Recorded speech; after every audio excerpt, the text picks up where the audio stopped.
So hey guys, this is Utkarsh and you watching Tech Utkarsh. तो friends, आज की जो वीडियो है वो अनबॉक्सिंग करने वाली है। तो फ्रेंड्स, मैं अनबॉक्स करने वाला हूँ एक्सेलेरो 6050 प्लस जायरोमीटर। सो फ्रेंड्स, ये जो सेंसर है ये क्या करती है, कैसे यूज करते हैं, कहाँ कहाँ यूज करते हैं और क्यों यूज करते हैं, अगर आपको जानना है तो फ्रेंड्स इस वीडियो को पूरा देखिएगा। मैं इसके अंदर इसके सारे फुल डिटेल देने वाला हूँ, इसके सारे पिंस के बारे में, कौन कौन से कंपोनेंट्स यूज हुए सब कुछ बताने वाला हूँ। तो फ्रेंड्स, इस वीडियो को पूरा देखिएगा और साथ ही साथ अगर मेरे चैनल को सब्सक्राइब नहीं किया है तो सब्सक्राइब कर दीजिए, बेल आइकन को दबा दीजिए लेटेस्ट अपडेट और वीडियोज और नोटिफिकेशन को सबसे पहले पाने के लिए। सो फ्रेंड्स, चलिए चलते हैं अनबॉक्सिंग की तरफ।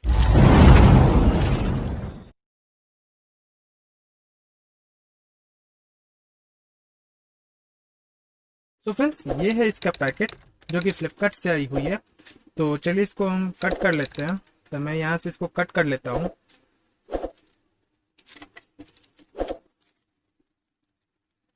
और इसके अंदर में इतनी सी छोटी सी में इसको बबल रैक में पैक की हुई है। और यहाँ पे देखिए लिखा भी हुआ है 6050। तो चलिए इसको कट कर लेते हैं यहाँ से।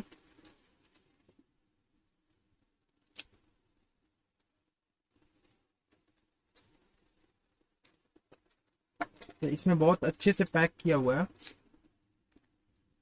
कि ये सर्किट या ये बोर्ड जो है एक्सेलेरोमीटर वो डैमेज ना हो। तो कुछ ये रही इसकी कवर और ये है वो पैकेट। मैं आपको फोकस कर दूं तो चलिए इसको कट कर लेते हैं। जैसे कि आप यहाँ पे देख सकते हो, ये है एक्सेलेरोमीटर 6050 और यहाँ पे देख सकते हो उस कंपनी का नाम लिखा हुआ है जिस कंपनी ने इसको भेजा है। तो चलिए इसको कट कर लेते हैं यहाँ से।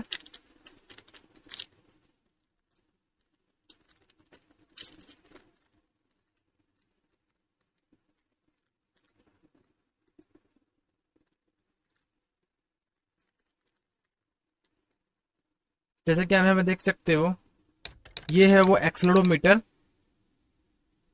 इतनी छोटी सी है, मैं दिखा दूं आपको फिर से।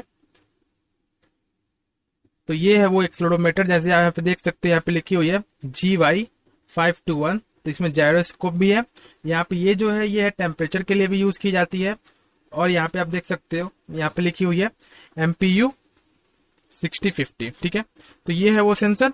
और इसके साथ में देख सकते हैं आपको एक L स्ट्रेट वाली कनेक्टर मिली है और एक L शेप की कनेक्टर मिली हुई है। तो ये है। सो फ्रेंड्स, अब मैं बता दूं कि सेंसर के अंदर कौन कौन से पिन अवेलेबल है। तो चलिए मैं आपको बता देता हूं। तो मैं एक बार इसको फोकस कर दूं तो जैसे कि आप देख सकते हो, यहाँ पे आपको जो पिन्स है वो ये है VCC, ground, HCL, SDA, XDA और ये XCL, ADO और INT। तो सारे जो ये पिन्स हैं इसके अलग अलग फंक्शन है। जैसे कि यहाँ पे VCC और ग्राउंड है वो तो आपके आर्डिनो के साथ अटैच हो जाएगा। और आप इसमें जो पावर है वो आपको 3 वोल्टेज से लेकर 5 वोल्टेज तक आराम से दे सकते हो। फिर यहाँ पे आपको दिख रहा होगा SCL और SDA। तो मैंने आपको पिछले वीडियो में बताया था OLED डिस्प्ले के बारे में, उसमें भी SCL और SDA पिन अवेलेबल होता है। तो उसमें जो SCL और SDA पिन होता है उसमें मैंने बताया था कि आर्डिनो उनो के A4 और A5 के साथ कनेक्ट होता है। वैसे ही इसमें भी SCL और SDA पिन A4 और A5 के साथ कनेक्ट हो जाएगा, क्योंकि ये सीरियल कम्युनिकेशन के लिए यूज किया जाता है। फिर आता है XDA और SCL। ये दोनों जो पिन्स हैं वो ऑप्शनल पिन्स हैं। ये जब क्या होता है कि जब आपको कुछ I2C इंटरफेस वाले कोई भी मॉड्यूल को अटैच करना होता है तब आप इसका यूज करोगे। ठीक है, ये खुद I2C प्रोटोकॉल पे काम करती है। तो इसीलिए इसमें एक ऑप्शन दी हुई है कि अगर आप अलग से भी कोई I2C प्रोटोकॉल वाले मॉड्यूल का आप यूज कर सकते हो। तो ये हो गई यहाँ पे SDA और SCL पिन के साथ ये कनेक्शंस होती हैं। ठीक है, और ADO जो होता है वो ऑप्शनल होता है, वो पता करने के लिए होता है, एड्रेस फाइंड करने के लिए। क्योंकि हर एक I2C प्रोटोकॉल वाली कोई भी मॉड्यूल जो होती है उसकी एक एड्रेस होती है, उसके थ्रू इसे यूज किया जाता है। ठीक है, फिर आती है एक INT। तो ये INT जो है इस पिन को यूज किया जाता है और ये जो होता है ये डेटा को सेंड करने के लिए यूज किया जाता है, सीरियल डेटा को। ठीक है, तो ये सीरियल डेटा को एज अ डिफाइन करने के लिए यूज किया जाता है। ठीक है, तो फ्रेंड्स, अब मैं बता दूं कि इस सेंसर के अंदर कौन कौन से कंपोनेंट्स अटैच्ड हैं। तो मेनली जैसे कि यहाँ पे आप देख सकते हो, यहाँ पे आपको ऊपर में दिख रही होगी एक LED। सो ये जो LED है ये ऑन को इंडिकेट कराती है। और यहाँ पे आप देख सकते हो कुछ रेजिस्टेंस हैं और कुछ कैपेसिटर्स हैं।